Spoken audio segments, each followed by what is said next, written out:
सभी का एक बार फिर से स्वागत है हमारे चैनल भक्ति सागर में। आज सुनते हैं गुरुवार के व्रत की पावन कथा। प्राचीन काल की बात है, किसी राज्य में एक बहुत बड़ा प्रतापी और दानवी राजा राज करता था। वह प्रत्येक गुरुवार को व्रत रखता, भूखे और गरीबों को दान देकर पुण्य प्राप्त करता। लेकिन ये बात उनकी रानी को अच्छी नहीं लगती। वे ना तो दान देती और ना ही व्रत करती, और राजा को भी ऐसा करने से मना करती थी। एक बार राज्य में राजा शिकार खेलने के लिए वन में चले गए। महल में रानी और दासी थी। उसी शहर में बृहस्पति देव साधु का रूप धारण करके राजा के दरवाजे पर भिक्षा मांगने आए। साधु ने जब रानी से भिक्षा मांगी तो रानी ने कहा, हे महाराज, मैं इस दान पुण्य से तंग आ गई हूँ। आप कोई ऐसा उपाय बताएं जिससे कि सारा धन नष्ट हो जाए और मैं आराम से रह सकूं। साधु के रूप में बृहस्पति देव ने कहा, हे देवी, तुम तो बहुत ही विचित्र हो। संतान और धन से कभी कोई दुखी होता है क्या? अगर अधिक धन है तो इसे शुभ कार्य में लगाओ, कुंवारी कन्याओं का विवाह कराओ, हिमालय और बाग बगीचे विद्यालय का निर्माण करवाओ। ऐसा करने से तुम्हारे दोनों लोग सुधर जाएंगे। परंतु साधु की इन बातों से रानी को खुशी नहीं हुई। उसने कहा, मुझे तो ऐसे धन की आवश्यकता ही नहीं जिसे मैं दान में दूंगी और जिसे संभालने में मेरा सारा समय नष्ट हो जाए। तभी साधु ने कहा, यदि तुम्हारी ऐसी इच्छा है तो जैसा मैं कहता हूँ तुम वैसा ही करना। गुरुवार के दिन तुम अपने घर को गोबर से लीपना, अपने बालों को पीली मिट्टी से धोना और बाल धोते समय स्नान कर लेना। राक्षस से कहना कि वे गुरुवार को हजामत बनवा ले, भोजन में मांस मदिरा खाए, कपड़ा धोबी के यहाँ धुलने भेजना। इस प्रकार 7 बृहस्पतिवार ऐसा करने से तुम्हारा सारा धन नष्ट हो जाएगा। इतना कहकर साधु रूपी बृहस्पति देव अंतर ध्यान हो गए। साधु के कहे अनुसार बातों को पूरा करते हुए रानी को केवल 3 ही बृहस्पतिवार बीते थे कि राजा की सारी धन संपत्ति नष्ट हो गई और भोजन के लिए भी राजा रानी का परिवार अब तरसने लगा। तब एक दिन राजा ने रानी से कहा कि हे रानी, यहीं पर रहो, मैं दूसरे देश को जाता हूँ, क्योंकि यहाँ पे सभी लोग मुझे जानते हैं, इसलिए कोई छोटा मोटा काम नहीं कर सकता। ऐसा कहकर राजा परदेश चला गया। वहाँ जंगल से लकड़ी काट कर लाता और शहर में बेचता। इस तरह वह अपना जीवन व्यतीत करने लगा।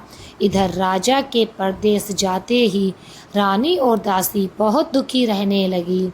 एक बार जब रानी और दासी को 7 दिन तक बिना भोजन के रहना पड़ा तो रानी ने अपनी दासी से कहा, हे दासी, पास के नगर में मेरी बहन रहती है, वह बहुत धनवान है, तो उसके पास जा और कुछ ले आ ताकि थोड़ा बहुत गुजर बसर हो जाए। दासी रानी के बहन के पास चली गई। दोस्तों, उस दिन गुरुवार का व्रत दिन था और रानी की बहन उस समय बृहस्पतिवार की कथा सुन रही थी। दासी ने रानी को बहन को अपनी रानी का संदेश दिया, लेकिन रानी की बड़ी बहन ने उसे कोई उत्तर नहीं दिया। जब दासी को रानी की बहन से कोई उत्तर नहीं मिला तो वह दुखी हुई और उसे बहुत क्रोध आया। दासी ने वापस आकर रानी को सारी बातें बता दी। ये सुनकर रानी ने अपने भाग्य को बहुत कोसा, लेकिन उधर रानी की बहन ने सोचा कि मेरी बहन की दासी आई थी, परंतु मैंने उसे कुछ नहीं बोला और ये जानकर वे बहुत दुखी हुई होगी। तब रानी की बहन ने कथा सुनी। पूजन समाप्त करके वह अपनी बहन के घर आई। उससे कहा, बहन मैं बृहस्पतिवार का व्रत कर रही थी तुम्हारी दासी मेरे घर आई थी, परंतु जब कथा होती है ना, तब तक ना तो उठते हैं और ना बोलते हैं, इसलिए मैं कुछ नहीं बोली।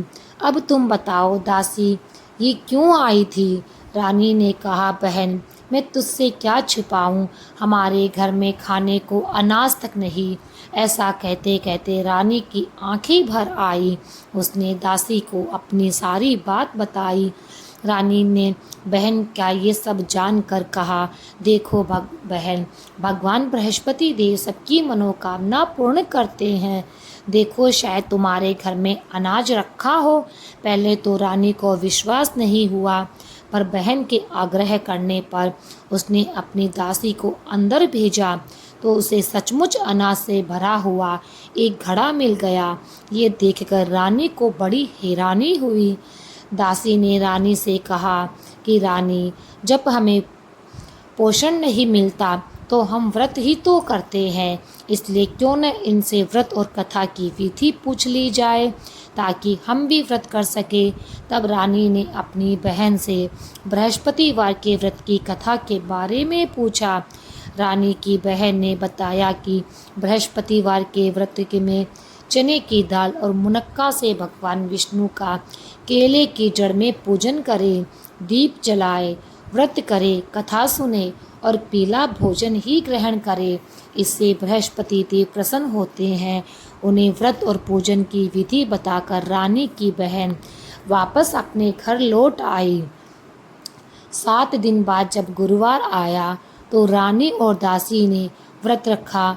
घुड़साल में जाकर चना और गुड़ भी लेकर आई। फिर उसे केले की जड़ और विष्णु जी का पूजन किया। अब पीला भोजन कहाँ से आए, इस बात को लेकर दोनों बहुत दुखी थी, लेकिन उन्होंने व्रत रखा था, इसलिए पतिदेव उनसे प्रसन्न थे। इसलिए वह एक साधारण व्यक्ति का रूप धारण कर 2 थालों में सुंदर पीला भोजन दासी को दे गए। भोजन पाकर दासी बहुत प्रसन्न हुई और फिर रानी के साथ मिलकर उसने पीला भोजन ग्रहण किया। उसके बाद वे सभी गुरुवार का व्रत और पूजन करने लगी। बृहस्पति भगवान की कृपा से उनके पास फिर से धन संपत्ति आ गई, परंतु रानी फिर से पहले की तरह आलस्य करने लगी। तब दासी ने कहा, देखो रानी, तुम पहले भी इसी प्रकार आलस किया करती थी। तुम्हें धन रखने में कष्ट होता था, इस कारण सभी धन नष्ट हो गया। अब जब भगवान बृहस्पति की कृपा से हमें फिर से धन मिला है, तो तुम फिर से आलस क्यों करती हो? रानी को समझाते हुए दासी ने कहा, बड़ी मुसीबतों के बाद हमने इस तरह इस धन को पाया है, इसलिए हमें इसका दान पुण्य करना चाहिए। भूखे मनुष्यों को भोजन कराना चाहिए और धन को शुभ कार्यों में खर्च करना चाहिए, जिससे तुम्हारे कुल का यश बढ़ेगा, स्वर्ग की प्राप्ति होगी और तुम्हारे पितृ भी प्रसन्न होंगे। दासी की बात मानकर रानी अपना धन शुभ कार्यों में खर्च करने लगी, जिससे पूरे नगर में उनका यश फैल गया। मित्रों, ये थी बृहस्पतिवार की व्रत कथा। बृहस्पतिवार व्रत कथा के बाद श्रद्धा के साथ सभी को बृहस्पति देव की आरती करनी चाहिए, जिसके बाद प्रसाद बांटकर उसे ग्रहण करना चाहिए। तो भक्तों, अगर आपको ये वीडियो अच्छी लगी तो लाइक करें, कमेंट करें और चैनल को सब्सक्राइब करना तो बिल्कुल भी ना भूलें। जय बृहस्पति देव।